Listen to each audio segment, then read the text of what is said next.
Alors je grandis, Human est grandi. Mais il leur dit à ses parents, jouer, c'est ma façon la plus efficace d'apprendre. Ah ouais. Jouer, c'est ce qui me permet de grandir mon cerveau. D'ailleurs, dans le jeu, je vais projeter tout ce qui me paraît difficile à vivre dans la vie et je vais pouvoir décharger toutes les tensions. Donc jouer, le jeu, ça me permet de construire ma personnalité et de construire mon intelligence. Alors par exemple, quand j'ai entre 0 et 2 ans, je joue à quoi entre 0 et 2 ans? On joue beaucoup avec les jeux moteurs, les jeux du corps en fait, les jeux moteurs, les jeux d'exercice, on fait des exercices, ou les jeux sensoriels, parce que mon intelligence, elle est liée à mes capacités sensorielles et motrices. Par exemple, je vais aimer tout ce qui est jeu de cause à effet. Je fais tomber un objet, j'entends tel bruit, je secoue le hocher, ça fait plein de bruit. Je joue avec le sens, avec le corps. Voilà, c'est ce qu'on appelle les jeux sensoriels, les jeux d'exercice. Quand on arrive à 2 ans, ça change tout dans la tête. Pourquoi ça change tout? Parce que dans la tête d'un enfant, à 2 ans, il y a la représentation mentale. Le symbolique arrive. C'est le symbolique, le langage. C'est-à-dire que pour dire percussion, il faut que je me représente dans ma tête une image, la représentation mentale, percussion. Et là, je peux avoir le langage, qu'on appelle le symbolique. Donc à 2 ans, autant vous dire que là, ça change beaucoup dans le cerveau de Human, parce qu'il va beaucoup aimer jouer à quoi?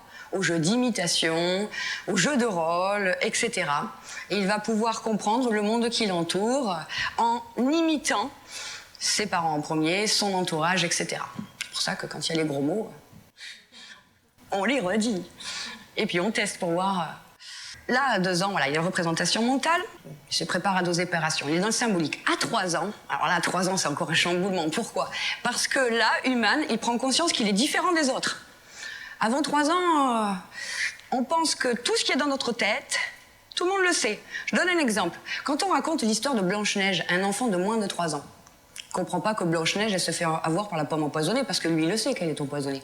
Donc Blanche-Neige, elle devrait le savoir. Tout le monde le sait, puisque tout le monde est dans sa tête.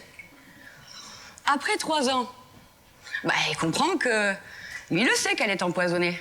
Blanche-Neige, elle ne le sait pas, parce qu'il a compris que sa pensée lui appartenait. Et là, à 3 ans, on prend conscience de la différence. Ma pensée m'appartient. D'ailleurs, c'est à 3 ans aussi qu'on se détache totalement du corps de l'autre, de la pensée de l'autre, etc. C'est pour cette raison, d'ailleurs, que Human adore mentir.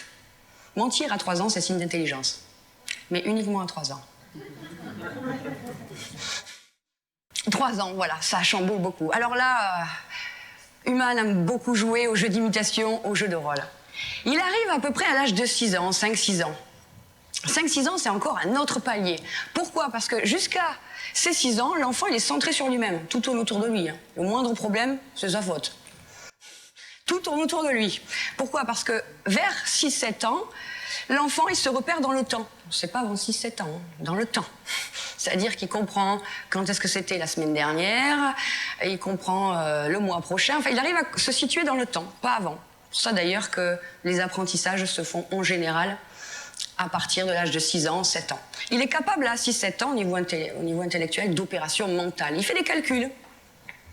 D'ailleurs, il prend conscience du réel et de l'imaginaire. Alors, le Papa Noël, il passe par la cheminée, il saute, il fait des opérations mentales, quoi. Il calcule. Et là, il fait sa conclusion. À 6-7 ans, voilà, l'enfant commence à se... Il y a un renversement des intérêts de soi vers l'extérieur. Là, il se tourne vers l'extérieur et là, c'est les apprentissages. Tous les apprentissages possibles. Il prend conscience du réel, de l'imaginaire, se repère dans le temps, dans l'espace. C'est formidable. Et à quoi il joue, là? Quels sont les jeux principaux de ces enfants-là? Ce sont les jeux encadrés par des règles. Enfin, il peut respecter les règles. On voit bien que le jeu va lui permettre de développer son intelligence, mais il n'a pas toujours envie de grandir.